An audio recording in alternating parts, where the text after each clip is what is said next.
اللہ کے دین کو بچایا کس نے؟ میں سوال کرتا جاؤں گا، جواب آپ دیتے جائیے۔ یہ دین اللہ کا بچایا کس نے؟ قرآن مجید کی حرمت کو بچایا کس نے؟ نماز پنجگانہ بچایا کس نے؟ ماہ رمضان المبارک کی 30 روزے کی حفاظت کس نے کی؟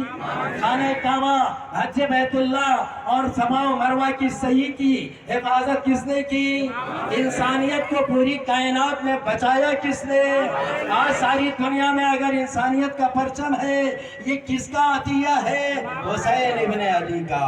تو مانو حسین کل جیت گئے اور قیامت تک کے لیے جیت گئے۔ میں اب آپ کے بات مختصر کر رہا ہوں کہ وہ حسین جس کے لیے رسول نے فرمایا کہ حسین مجھ سے اور میں حسین سے ہوں۔ اب وقت نہیں میرے پاس، بہت وقت ہے، میری عادت ہے کم وقت میں آپ تک پیغام پہنچا دینا۔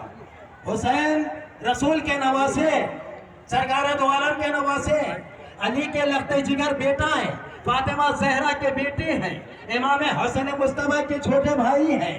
کربلا کیوں گئے؟ یہ تھوڑا دعوت فکر ہے میری طرف سے، آپ غور و فکر کیجئے گا کہ امام حسین کربلا کیوں گئے۔ بات اتنی سی ہے نا کہ اس زمانے میں شام کا جو کیپٹل دمشق آج بھی ہے، وہاں ایک بادشاہ بیٹھا تھا، ایک بادشاہ بن گیا تھا سن 60 ہجری میں، جس کا نام تھا یزید۔ نام مشہور ہے نا، یزید نام تھا۔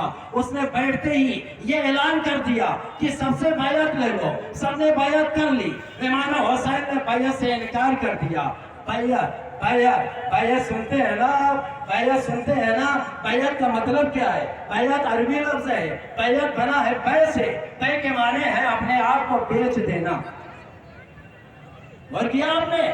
بیعت کا مطلب کیا ہے؟ اپنے آپ کو بیچ دینا۔ یزید نے حسین سے بیعت مانگی تھی، یعنی بیعت جو تھی وہ یہ چاہ رہا تھا کہ حسین اپنے آپ کو مجھے بیچ دیں۔ رسول کا نواسہ بیچ دے گا اپنے آپ کو؟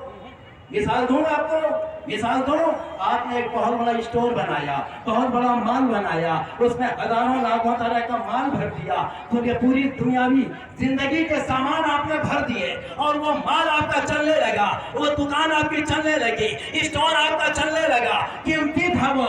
میں نے دیکھا کہ تو بہت چل رہا ہے، میں نے آپ سے کہا یہ بیچو گے؟ یہ بیچو گے؟ اب اگر مجھ سے کہا بیچوں گا تو میں پوری دکان جو ہے پورے سامان کے ساتھ لوں گا کہ نہیں لوں گا؟ قیمت دے رہا ہوں۔ اور اسی طریقے سے یزید نے امام حسین سے کہا بیعت، یعنی اپنے آپ کو بیچ دو۔ حسین تنہا نہیں تھے، بلکہ حسین جو تھے ایک ایسے کارخانہ قدرت کے رہبر تھے جہاں آدم کا علم بھی تھا، نوح کا تقویٰ بھی تھا، ابراہیم کی خلت بھی تھی، اسماعیل کی صدیقت بھی تھی، 1,24,000 انبیاء کی عزت تھی جو حسین کی مٹھی میں تھا۔ یزید کہہ رہا تھا یہ مجھے دے دو، حسین نے کہا سر دے دوں گا، ہاتھ نہیں دوں گا۔ یہ ہے بیعت۔ بس حسین نے کہا کربلا چلو، حسین نے کہا کربلا چلو، حسین کربلا چلے، حسین کربلا میں چلے۔ ادھر سے یزید نے کتنا لشکر بھیجا؟ 30 لاکھ۔ ایک روایت کے مطابق 30 لاکھ۔ میرے دوستوں بتاؤ 30 لاکھ آپ کے بھوپال کی آبادی ہوگی نا آج؟ 30 لاکھ فوج یزید نے کربلا کے جنگل میں اکٹھا کر دیا۔ کس کو قتل کرنے کے لیے؟ محمد عربی کے نواسے کو قتل کرنے کے لیے۔ حسین کتنے کو لے کے گئے؟